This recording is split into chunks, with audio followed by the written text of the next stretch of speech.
বন্ধুরা, আপনারাও কি দাঁতের সমস্যায় ভুগছেন? দাঁতে পোকা হয়ে গেছে, দাঁতের ব্যথায় রাতে ঘুম আসে না, বা দাঁত এরকম হলুদ হয়ে গেছে, বিড়ি বিড়ি সিগারেট বা গুটখা খাওয়ার কারণে দাঁতের অবস্থা খুবই খারাপ হয়ে গেছে, আর এখন বুঝতেই পারছেন না এই খারাপ দাঁতগুলোকে কিভাবে ঠিক করবেন? তাহলে আজকের ভিডিওটি অবশ্যই দেখে নিন, কেননা আজ আমি আপনাদের জন্য নিয়ে এসেছি দাঁতের যে কোনো সমস্যা দূর করার একদম ঘরোয়া পদ্ধতি।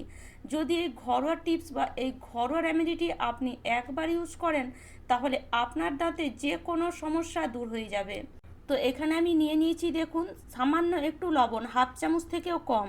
লবণের মধ্যে আছে সোডিয়াম ক্লোরাইড, যা আমাদের দাঁতের ব্যথা ও মাড়ি ফোলা দূর করতে প্রচুর পরিমাণে সাহায্য করে। সেই জন্য দাঁতের যে কোনো সমস্যা দূর করতে একবার লবণ ব্যবহার করে দেখুন। তার সাথে সাথে নিয়ে নিয়েছি সামান্য একটু হলুদ গুঁড়ো। তো লবণ এখানে আপনি নর্মাল লবণও নিতে পারেন, বা যদি রক সল্ট থাকে তাহলে তো খুবই ভালো হয়। আর এই হলুদের মধ্যে আছে অ্যান্টিব্যাকটেরিয়াল ও অ্যান্টি ইনফ্লেমেটরি উপাদান। এটি দাঁতের জীবাণু কমাতে প্রচুর পরিমাণে সাহায্য করে। দাঁতের ব্যথা, মাড়ি ফোলা এসব কমাতে প্রচুর পরিমাণে সাহায্য করে। বা দাঁত যদি প্রচুর পরিমাণে হলুদ হয়ে থাকে, তাহলে আপনি হলুদ দিয়ে ব্রাশ করে দেখুন, বা এই হলুদ দাঁতের মধ্যে ঘষে দেখুন, আস্তে আস্তে আপনার দাঁত হলুদ একদমই কমে যাবে। এবার দেখুন, এখানে আমি নিয়ে নিয়েছি কিছুটা পরিমাণ আদা। তো দুটো জিনিসকে প্রথমে ভালো করে একটা চামচ দিয়ে মিশিয়ে নেবেন। তারপরে এখানে নিয়ে নিয়েছি কিছুটা পরিমাণ আদা। আপনার দাঁতে যদি খুব পোকা হয়ে গেছে, প্রচুর পরিমাণে পোকার জন্য আপনার দাঁত ব্যথা করে, তাহলে এই আদার রস আপনি ব্যবহার করে দেখুন, খুবই আরাম পাবেন। আর আস্তে আস্তে দাঁতে যে পোকা লাগা সেটা একদমই কমে যাবে। কেননা আদার মধ্যে থাকে জিঞ্জাল ও সোগাওল, যা প্রাকৃতিক অ্যান্টিব্যাকটেরিয়াল হিসাবে কাজ করে। এটি মুখের ক্ষতিকর জীবাণু কমাতে প্রচুর পরিমাণে সাহায্য করে। দাঁতে ব্যথা, মাড়ি ফোলা এসব দূর করতে আদার রস কিন্তু প্রচুর পরিমাণে সাহায্য করে। সেজন্য একবার হলে এই আদার রস আপনি ব্যবহার করে দেখুন। তো এগুলো যদি আপনি একটা একটা করে ব্যবহার করেন, তাহলে খুব বেশি উপকার পাবেন না। কিন্তু এই জিনিসগুলো যদি আপনি একসাথে মিশিয়ে তারপরে এটাকে ব্যবহার করেন, বিশ্বাস করুন, আপনি 3বার থেকে 4বার লাগানোর পরেই এত উপকার পাবেন যে এগুলো আপনি লাগাতেই থাকবেন। মানে খুবই উপকারী টিপস, একবার হলেও আপনি ব্যবহার করে দেখুন আপনার দাঁতে যদি কোনো রকম সমস্যা থাকে। তো দেখুন, আদাটাকে এইভাবে থ্যাতো করে নেবেন। এইভাবে থ্যাতো করে নিলে আদার রসটা খুব ভালো বেরিয়ে আসবে। তো সেই জন্য এখানে আমি একটা হামাদিস্তাতে আদাটাকে থ্যাতো করে নিয়েছি। তো একটু বেশি পরিমাণে আদা এখানে নিয়ে নেবেন, যদি আপনার দাঁতে প্রচুর পরিমাণে ব্যথা হয়, দাঁতে পোকা লেগে থাকে। তার সাথে সাথে এবার আমরা নিয়ে নেব কিছুটা পরিমাণ লং। তো 3 থেকে 4 পিস লং অবশ্যই নেবেন, বা লবঙ্গ নিয়ে নেবেন। এটি লং বা লবঙ্গ বলে।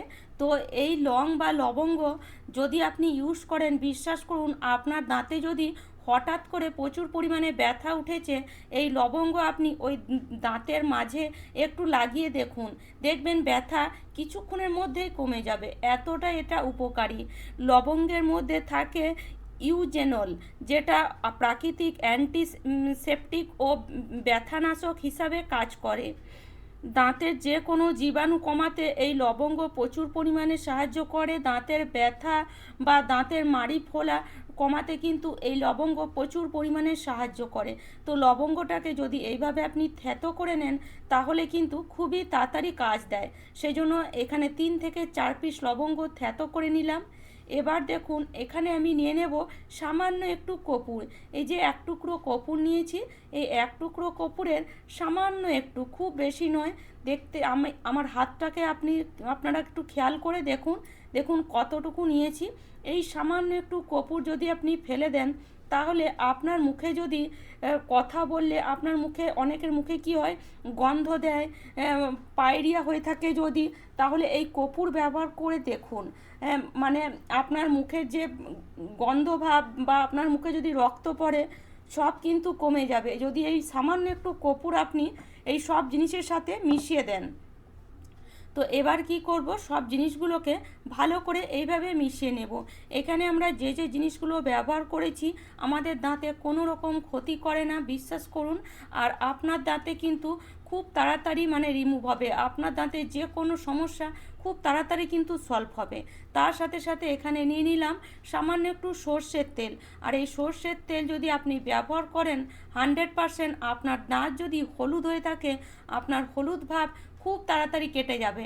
মানে আপনি যদি এটাকে সপ্তাহে 2 দিন ব্যবহার করেন, আপনার দাঁত যদি হলুদ হয়ে থাকে, তাহলে এই সর্ষের তেলের কারণে কিন্তু আপনার দাঁতের হলুদ ভাব খুব তাড়াতাড়ি চলে যাবে। দাঁতের ওপরে পান বিড়ি খাওয়ার জন্য দাঁতের মানে ওপরে মাড়িটা একদমই খারাপ হয়ে গেছে, মানে একটা লেয়ার পড়ে গেছে, সেই লেয়ারটা দেখবেন আস্তে আস্তে এই রেমেডিগুলো যদি ইউজ করেন সেগুলো আস্তে আস্তে কিন্তু কমে যাবে। তো যদি আপনার দাঁতে খুব বেশি সমস্যা থাকে সপ্তাহে 2 দিন ব্যবহার করুন। আর যদি দাঁতে খুব একটা সমস্যা নেই, হালকা পাইরিয়া দেখা দেয়, দাঁতে কোনো সময় রক্ত পড়ে বা একটু পোকা লেগে গেছে বা একটু হলুদ হয়ে আসছে দাঁত, তাহলে সপ্তাহে 1 দিন আপনি এটাকে ব্যবহার করুন। প্রত্যেক দিন কিন্তু ব্যবহার করবেন না। বলে না অতিরিক্ত কোনো জিনিস ব্যবহার করলে তার কিন্তু সাইড ইফেক্ট হয়, সেই জন্য প্রত্যেক দিন ব্যবহার করবেন না।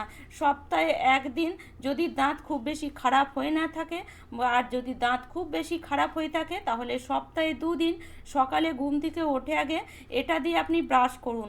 এইভাবে আঙ্গুল দিয়ে প্রথমে ব্রাশ করবেন, অবশ্যই কিন্তু আঙ্গুল দিয়ে ব্রাশ করবেন। এতে কি হয়, আমরা দাঁতের গোড়ায় গোড়ায় মাড়িতে মাড়িতে এই আমরা যে রেমেডি বানিয়েছি সেটা আমাদের দাঁতের গোড়ায় গোড়ায় মাড়িতে মাড়িতে যায় বা আমরা দিতে পারি, কিন্তু আমরা যদি ব্রাশ দিয়ে ব্রাশ করি সেটা কিন্তু খুব একটা ভালো হয় না। তো এইভাবে আঙ্গুল দিয়ে ভালো করে ব্রাশ করুন। যদি দাঁতে পোকা হয়ে থাকে তাহলে সেই দাঁত মানে পোকা দাঁতের মধ্যে একটু এইভাবে লাগিয়ে দেন, লাগিয়ে পরে আপনি এটাকে মোটামুটি 1 থেকে 2 সেকেন্ডের মতন ছেড়ে দেন, তারপরে আপনি মুখ ধুয়ে নেন। দেখবেন আপনার দাঁতে যদি পোকা লেগে থাকে প্রচুর পরিমাণে ব্যথা হয়, খুবই আরাম পাবেন। আস্তে আস্তে পোকাও কিন্তু দাঁত থেকে চলে যাবে। তো এইভাবে যদি আপনি এই ঘরোয়া রেমেডি সপ্তাহে 1 থেকে 2 দিন ব্যবহার করুন, বিশ্বাস করুন আপনার দাঁতে যে কোনো সমস্যা দূর হয়ে যাবে। মানে যে কোনো সমস্যা দূর করতে এই ঘরোয়া রেমেডি 100% কার্যকারী। আর এইভাবে যদি আপনি রেগুলার এটাকে কমসে কম 3 মাস ব্যবহার করেন, তাহলে বিশ্বাস করুন আপনার দাঁত সাদা হতে কেউ আটকাতে পারবে না। একদম পরিষ্কার সাদা ধপধপে হবেই আপনার দাঁত।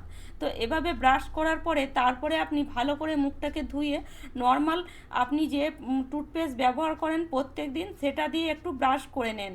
দেখবেন দাঁত আগের থেকে প্রচুর পরিমাণে মানে আপনাকে ভালো লাগবে, প্রচুর পরিমাণে আপনি আরাম পাবেন। দাঁত যদি হলুদ হয়ে থাকে আগের থেকে প্রচুর পরিমাণে সাদা হয়ে যাবে। আশা করি আজকের টিপসটি ভালো লেগেছে। ভালো লাগলে অবশ্যই লাইক করবেন।